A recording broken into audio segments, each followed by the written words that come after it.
Chers amis astronomes, bonjour. Bienvenue sur la chaîne Fred l'astronome. Je suis Frédéric Bertani et j'espère que vous allez bien.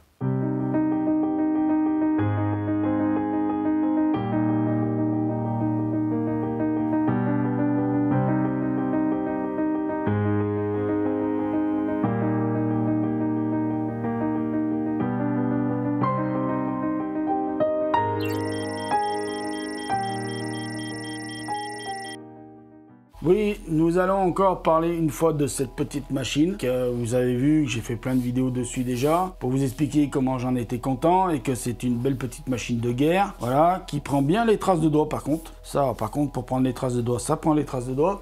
Mais voilà, mais j'en suis bien content. Alors, à ce qu'il y a dedans, je vais faire aucun reproche. La puce M1 pour moi, même si c'est du 8 Go de mémoire, bon...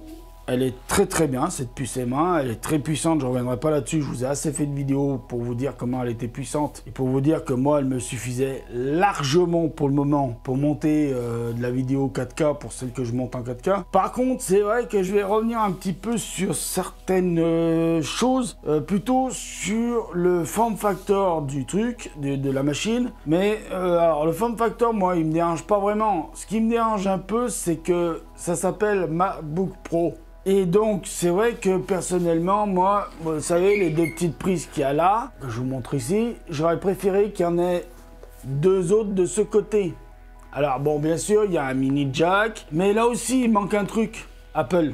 Il manque le lecteur de carte SD. Alors, elle est formidable, hein, la machine, attention, elle fonctionne bien. J'espère que les nouveaux MacBook Pro 16 pouces, donc plus grands que celui-là, seront mieux équipés en branchement externe et j'espère, je voudrais un truc, j'espère qu'on revienne au moins au lecteur SD. Je vous jure, une machine pro où vous êtes obligé d'acheter ce genre, alors ça c'est celui du iMac que j'emprunte, mais ce genre d'objet là, avec la carte SD ici, la carte micro SD ici, ça c'est pas possible de donner la dénomination pro s'il faut qu'on achète ça à côté. C'est pas possible, Apple. C'est juste le petit reproche que je ferai là sur cette vidéo et j'en terminerai là. C'est vrai qu'on en trouve des pas chers de ça, mais c'est quand même ridicule de nous faire payer au bas mot 1500 € ça, premier prix, et que, bon, qu'il y ait deux ports USB-C là, qu'il n'y en ait pas au moins un autre là. À la rigueur, moi, personnellement, ça peut passer, mais qu'il n'y ait pas le micro SD, qu'il n'y ait pas un lecteur SD ici, en appelant ça Pro et en nous faisant payer ça 1500 balles, là, je trouve que c'est un petit peu pingre Apple. Parce que la puce M1 ne puisse pas accepter plus de connecteurs USB-C. À la rigueur, moi je suis pas informaticien et je suis pas ingénieur chez Apple et c'est pas moi qui ai fabriqué la puce. Donc je peux pas vous dire s'ils auraient pu le faire, s'ils auraient pu mettre plus de connexions ou pas, je sais pas. Par contre là, ils auraient pu mettre un lecteur SD. Ça j'en suis sûr qu'ils auraient pu le mettre. Parce que si le lecteur SD externe marche, ça veut dire qu'il peut supporter un lecteur SD connecté ici. Hein. Je dis ça, je dis rien. Dans la deuxième séquence vidéo, parce que je vois que j'arrive aux 5 minutes limite là, de l'appareil photo, mais ça me dérange pas moi les 5 minutes limite, c'est juste qu'il faut que je me fasse l'habitude. Oui, parce que voilà, l'appareil photo quand il tourne en 4K, et ben, il se limite à 5 minutes. Bah bon, c'est comme ça. Je sais qu'on m'a dit qu'il y avait des trucs machin et tout, mais je veux pas m'emmerder avec des trucs machin, il faut juste que je m'habitue aux 5 minutes. Donc je vais tourner une deuxième séquence pour finir de vous expliquer un petit peu pourquoi j'ai acheté aussi cette machine. Pourquoi en premier lieu j'ai acheté cette machine? Faut quand même que je vous le dise. Parce que j'ai investi de l'argent là, j'ai pas investi dans du matériel d'astronomie. C'est vrai que ça fait un sacrifice par rapport au matériel d'astronomie. Et je sais qu'il y en a certains d'entre vous qui auraient préféré que j'investisse dans du matériel d'astronomie et que j'investisse pas là-dedans. Mais c'est mon argent et c'est ma décision. Donc voilà. Une fois que j'ai dit ça, maintenant, il faut quand même que j'explique pourquoi j'ai acheté ça. Parce que j'ai tout qui tourne en 4K. Bon, à part le Sony Alpha 7S, qui lui, premier du nom, tourne en ultra haute définition interne, en Full HD, excusez-moi, interne, mais il y a une sortie HDMI où on peut faire sortir de la 4K. Mais j'ai pas encore l'enregistreur externe. Mais bon, je peux acheter un enregistreur externe plus tard et faire sortir de la 4K du Sony. Bon. Je peux faire sortir de la 4K du Lumix, puisqu'il filme en Lumix. J'ai bien sûr une GoPro, mais c'est une Hero 4, mais qui sort de la 4K. J'ai mon iPhone 7, bon, qui est un vieil iPhone qui sort de la 4K. Et j'ai la Osmo Pocket qui sort de la 4K. Donc, j'ai plein de caméras, et le Sony ZV-1 qui me filme là, qui filme aussi en 4K. Donc, j'ai plein d'appareils qui filment en 4K, et l'impossibilité de monter de la 4K avec le iMac. Maintenant que j'ai la petite bébête, je peux monter de la 4K. Donc je vois pas pourquoi je vais me priver, monter de la 4K et de diffuser de la 4K sur la chaîne. Donc dans un premier lieu, c'est vrai qu'à 90% de l'utilisation de ce MacBook Pro M1, ça va être pour monter cette fameuse 4K. Et future 4K avec le Sony, quand je lui mettrai un petit écran externe connecté à la prise HDMI, et que alors c'est un écran enregistreur, hein, qu'on appelle ça, qui peut filmer de la 4K. C'est-à-dire que vous n'enregistrez plus en interne dans le Sony, vous enregistrez en externe. C'est-à-dire que le Sony, lui, en fait, ne fait fonctionner que son capteur, et puis l'électronique qui va avec le capteur, renvoie donc un flux 4K par le HDMI à un enregistreur écran externe. Et donc je peux récupérer de la 4K comme ça. Et je pourrais la monter là-dessus. Voilà. Donc, ce qui fait que les planètes, au lieu de les filmer en Full HD et de mettre sur une timelapse en 4K derrière, ce qui fait perdre un peu de temps parce que ça fait faire du calcul à la machine, là, j'aurai directement de la 4K, de la 4K, de la 4K, donc faire un projet de timelapse 4K directement. Voilà, donc 90% du temps de cette machine utilisée pour le montage vidéo. Mais pas que, parce que j'ai ceci qu'il faudra que je mette en recharge, qui s'appelle le Celestron Sky Portal. Il commande le gros qui est derrière moi, là, que vous voyez à l'écran, en Wi-Fi. J'ai un ordinateur Windows, là-bas, portable, mais qui, bon, matière d'autonomie, c'est pas ça. J'ai le iMac, mais le iMac, il n'est pas transportable, il est fixe. Là, j'ai pu installer le Sky Portal. Alors, celui du iPad, parce que certains logiciels iPad sont compatibles avec les MacBook Pro M1. Voilà, donc c'est compatible ici. On peut faire fonctionner des logiciels iPad. Je pourrais contrôler lui quand je voudrais contrôler lui, mais je pourrais contrôler aussi la future monture équatoriale Scientific Explorer ou Explorer Scientifique, enfin mettez-le dans le sens qu'il faut, pour la petite Lulu, qui se commande par une tablette. Et le logiciel qui s'installe sur la tablette, le iPad, je l'ai installé là-dessus.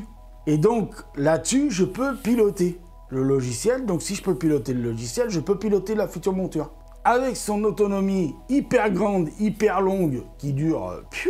En montage, je vous dis, en montage, je pense que on tient facilement 15 heures en montage. Donc là, ils annoncent du 20 heures en tout. Donc je pense que, oui, entre 18 et 20 heures de contrôle d'une monture, que ce soit celle-ci ou l'autre, voilà, ce sera Wi-Fi. Donc il y aura une connexion Wi-Fi qui va se faire entre ça et ça branché là-dessus. Donc connexion Wi-Fi là-dessus, donc on peut aller sur le terrain, même si vous n'avez pas de connexion Wi-Fi maison, c'est-à-dire une box maison, vous pouvez très bien, même en plein milieu de la campagne, contrôler le Sky Portal qui est branché sur le télescope, ou l'autre monture, c'est pareil, hein, ça se contrôlera aussi bien l'un ou l'autre. Donc voilà aussi pourquoi je suis content de l'avoir acheté, parce qu'on peut avoir des logiciels iPad qui sont compatibles iPad, qu'on peut contrôler là-dessus. Donc c'est ça qui est top aussi avec cette histoire de M1,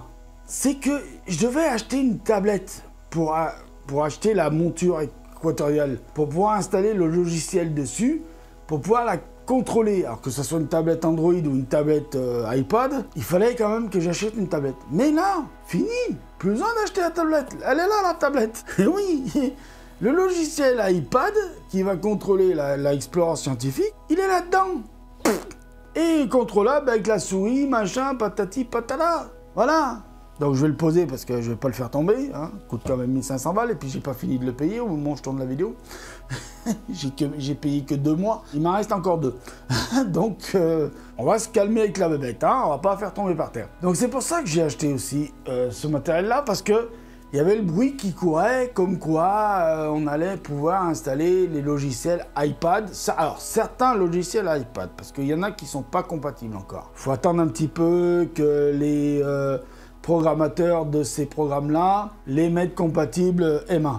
C'est juste en fait une compatibilité M1. Alors, l'histoire de l'émulation ou de le traitement, de la traduction d'un logiciel Intel qui fonctionne sur Intel et qui pour fonctionner sur M1, l'histoire de Rosetta 2, ça ne fonctionne pas pour les logiciels iPad qui fonctionnent sur iPad OS. Ça ne fonctionne que pour les logiciels qui fonctionnent sur Big Sur Intel, qui fonctionneraient pas normalement sur Big Sur M1, mais qu'on peut faire fonctionner sur Big Sur M1 s'ils sont compatibles avec Rosetta 2. Voilà, mais ça c'est un peu compliqué, je rentre pas trop dans les détails parce que même moi, je sais pas trop comment ça fonctionne cette histoire de Rosetta 2, mais je vais vous dire une chose, c'est pour ça que certains logiciels iPad ne sont pas compatibles avec M1. Je préfère autant vous le dire d'avance. Au moment où je tourne la vidéo, ils ne sont pas encore tous compatibles. Le logiciel que j'ai besoin pour ça, le Sky Portal, il est compatible. Et le logiciel qui fait fonctionner la Explorer scientifique, donc la petite Equatorial Explorer scientifique, est compatible. Donc j'ai de la chance là-dessus. Pour le moment, j'ai beaucoup de chance. Je ne l'ai pas acheté pour rien, mon MacBook M1. Donc pour le montage vidéo, et pour contrôler elle, et pour contrôler donc la future équatoriale. Donc mes amis, je vous laisse là sur cette très longue vidéo parce que je voulais juste vous expliquer ça. J'essaierai de faire des vidéos pour vous montrer un petit peu le fonctionnement du Sky Portal avec lui à l'extérieur et donc avec lui, pour vous montrer un petit peu comment ça fonctionne.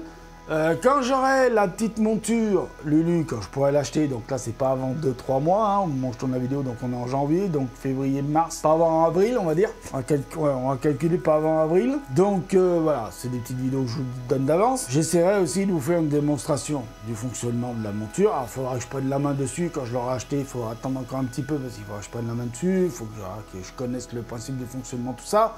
Alors, pas du système équatorial, bien évidemment, mais du logiciel, parce qu'il faut l'étudier quand même, le logiciel. Hein. Je vais vous remercier pour tous ceux qui sont restés jusqu'à la fin de cette vidéo. Je sais qu'il y en a qui sont peut-être partis avant. C'est pas grave s'ils sont partis, tant pis pour eux. Donc voilà, donc je vous remercie. Prenez soin de vous, mettez l'œil à l'oculaire. Si vous pouvez, si on n'est pas... Enfin, couvre-feu, si vous avez un terrain, vous en foutez du couvre-feu. Hein. Moi, franchement, le couvre-feu, j'ai un terrain, je m'en fous du couvre-feu, je suis chez moi. Hein. Donc voilà. Bon, pour ceux qui n'ont pas de terrain, je suis désolé pour vous. J'espère que c'est pour ça qu'il faut espérer que la vaccination se fasse vite. Il faut espérer que beaucoup de monde se fasse vacciner. Donc, vous faites comme vous voulez. Je ne vous force pas à vous faire vacciner. Mais plus vite vous serez vacciné, plus vite on s'en sortira de cette merdasse, plus vite on sera libre de sortir de chez nous.